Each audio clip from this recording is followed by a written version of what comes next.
নিখুঁত পরিকল্পনা, দুর্দান্ত ব্যাটিং আর বিধ্বংসী বোলিং সব মিলিয়ে একরাশ আত্মবিশ্বাস নিয়ে আইসিসি নারী বিশ্বকাপ কোয়ালিফাইয়ে নিজেদের প্রথম ম্যাচে রেকর্ড গড়া জয় তুলে নিল বাংলাদেশ নারী ক্রিকেট দল। প্রতিপক্ষ থাইল্যান্ডকে 178 রানে হারিয়ে গড়ল নিজেদের ইতিহাস সবচেয়ে বড় জয়ের কীর্তি।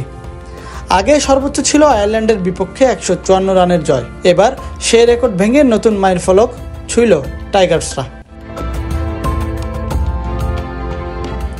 টস জিতে ব্যাটিংয়ে নেমে শুরুটা একটু ধীরে হলেও ধাপে ধাপে রানের পাহাড় গড়ে বাংলাদেশ। ওপেনার ইসমা তানজিম দ্রুত ফিরে গেলেও ফারজানা হক ও শারমিন আক্তার গড়েন মূল্যবান জুটি। এরপর ঝড় তুলেন অধিনায়ক নিগার সুলতানা মাত্র 80 বলে 101 রানের দুর্দান্ত ইনিংস, 15টি 4 ও 1টি ছক্কায়। শুরু থেকে শেষ পর্যন্ত ক্রিজে থেকে 94 অপরাজিত থাকেন। আর নিগার শারমিনের 150 রানের জুটিতেই স্কোরবোর্ডে উঠেছিল 271 রান। থাইল্যান্ডের জবাব ছিল প্রায় অনুপস্থিত। ফাতেমা খাতুন ও জান্নাতুল ফেরদৌস বোলিংয়ের সামনেই দাঁড়াতে পারেনি তারা।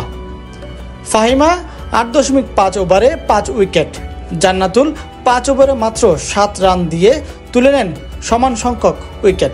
থাইল্যান্ড গুটিয়ে যায় মাত্র 93 রানে 28.5 ওভারে।